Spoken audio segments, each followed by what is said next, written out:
আসসালামু আলাইকুম প্রিয় শিক্ষার্থী বন্ধুরা, আশা করছি সকলে ভালো আছেন। আজকে আমাদের নাউনের ক্লাসে আপনাদের সবাইকে স্বাগতম জানাচ্ছি। নাউন যেটি অত্যন্ত গুরুত্বপূর্ণ একটি টপিক। এখান থেকে কিন্তু আপনার অ্যাডমিশন পরীক্ষা হোক কিংবা চাকরি পরীক্ষা হোক কিংবা এসএসসি এইচএসসি কোন ক্লাসে কাজে লাগে না, সব ক্ষেত্রে কিন্তু কাজে লাগে। আশা করছি সম্পূর্ণ ভিডিওটি আপনারা দেখবেন খুব মনোযোগ সহকারে। আর আমাদের চ্যানেলে যারা নতুন তারা অবশ্যই আমাদের চ্যানেলটিকে সাবস্ক্রাইব করে পাশের বেল আইকনটি বাজিয়ে দেবেন। তো নাউন কাকে বলে? যে ওয়ার্ড দ্বারা কোনো ব্যক্তি, বস্তু, স্থান, প্রাণী, গুণ, অবস্থা বা ভাবের নাম বোঝায় তাকে নাউন বলে। মানে এক কথায় নাম বোঝাবে, তাই তো? এটা তো আপনারা সেই মানে ছোটোবেলা থেকেই পড়ে আসছেন যে কোনো কিছুর নামকেই নাউন বলে, তাই না? সেটা হোক ব্যক্তি, বস্তু, স্থান বা গুণ, সেটা যে কিছুরই নাম হতে পারে। এক্সাম্পল হিসেবে এখানে আমি দিয়েছি রাহিম, ঢাকা, বুক। মানুষের নাম, জায়গার নাম কিংবা বইয়ের নাম, সেটা যে নামই হোক না কেন, সেটা হচ্ছে নাউন। আগে নাউন চিনলাম।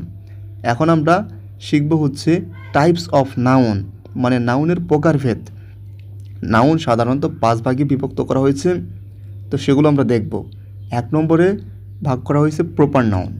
প্রপার নাউনের বাংলা হচ্ছে নামবাচক বিশেষ্য। নির্দিষ্ট ব্যক্তি, স্থান বা বস্তুর নাম বোঝায় এই প্রপার নাউন ধারা। নির্দিষ্ট, এটা হচ্ছে মেইন কথা। যেমন এক্সাম্পল হিসেবে দিয়েছি ঢাকা, রহিম, বাংলাদেশ। এগুলো নির্দিষ্ট। ঢাকা মানে ঢাকায় বোঝায়, রহিম মানে রহিমকেই বোঝায়, বাংলাদেশ মানে বাংলাদেশকেই বোঝায়। তার মানে প্রপার নাউনের প্রথম অক্ষর সবসময় ক্যাপিটাল লেটারের তো হবে, এটা তো আমি দিয়ে দিয়েছি। মানে এটা নির্দিষ্ট করে বোঝাবে, এটা হচ্ছে প্রথম কথা। আবার 2 নম্বরে যদি দেখি কমন নাউন, মানে হচ্ছে জাতিবাচক বিশেষ্য। এক জাতীয় ব্যক্তি বা বস্তুর সাধারণ নাম বোঝায় এই কমন নাউন ধারা। আপনি হয়তোবা এখন বুঝতে পারেননি, আমি যদি এক্সাম্পল দিই বয়, বালক, সিটি, শহর, টিচার, শিক্ষক, রিভার, নদী। এখানে বালক ধারা কি পৃথিবীর সকল ছেলেদেরকে বোঝাচ্ছে না? এটাই হচ্ছে কমন নাউন, মানে নির্দিষ্ট করে বোঝাবে না, মানে জাতিবাচক বোঝাবে। সিটি, শহর, সকল শহরকে বোঝাচ্ছে, নির্দিষ্ট করে ঢাকাকে বোঝাচ্ছে না।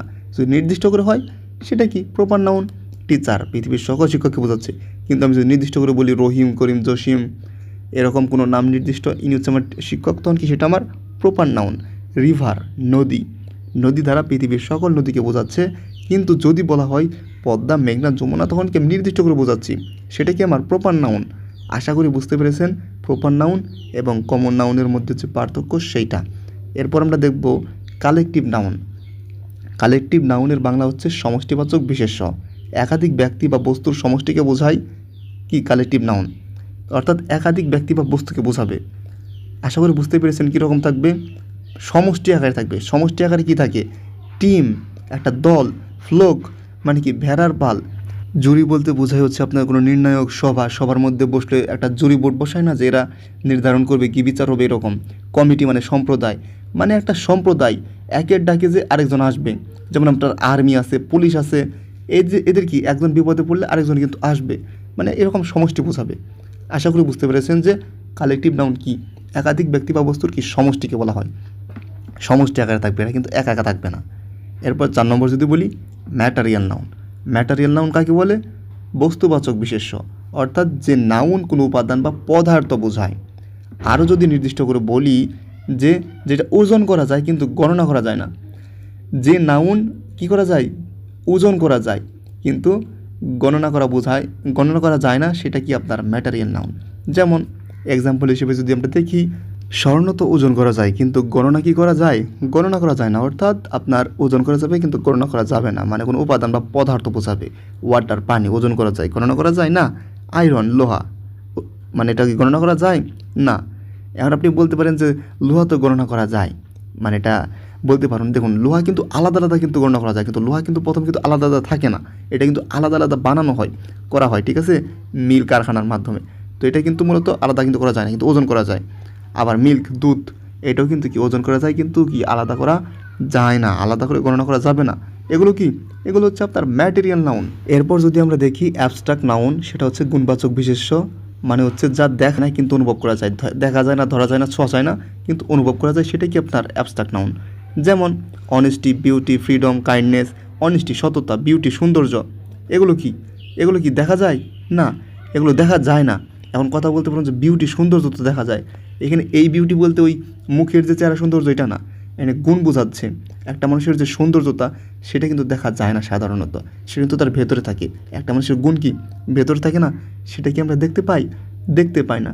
যেহেতু সেইটা আমরা দেখতে পাই না, সেই জন্য কি সেটা অবশ্যই অ্যাবস্ট্রাক্ট নাউন, অর্থাৎ দেখা যায় না, ধরা যায় না, ছোঁয়া যায় না। একটা মানুষ সৎ, একটা মানুষ ভদ্র, সেটা কি আমরা দেখতে পাই?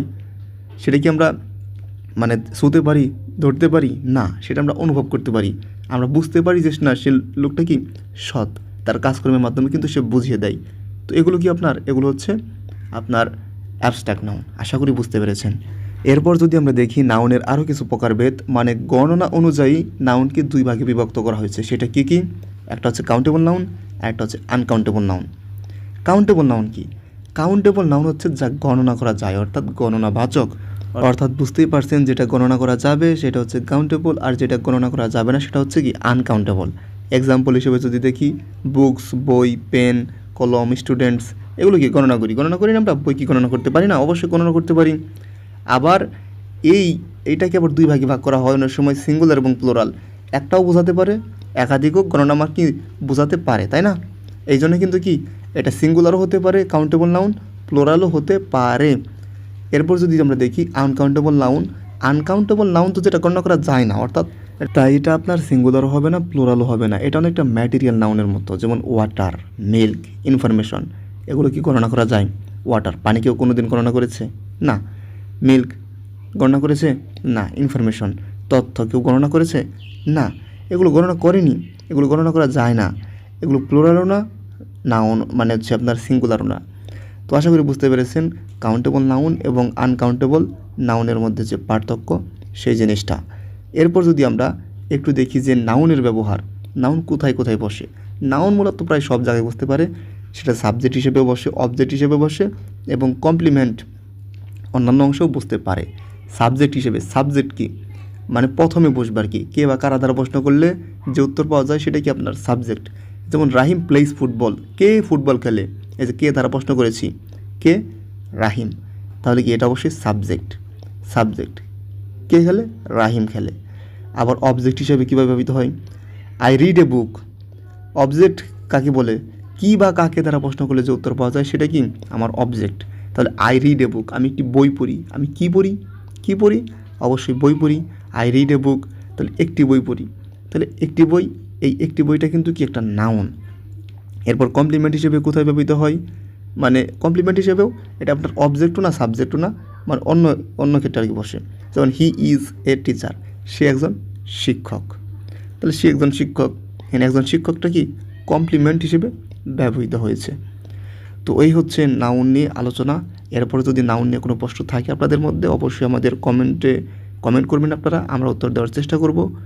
আশা করছি ভিডিওটি ভালো লেগেছে, ভালো লাগলে অবশ্যই আমাদের চ্যানেলটি সাবস্ক্রাইব করবেন আর আমাদের পাশে থাকবেন। সকলে ভালো থাকবেন। আসসালামু আলাইকুম।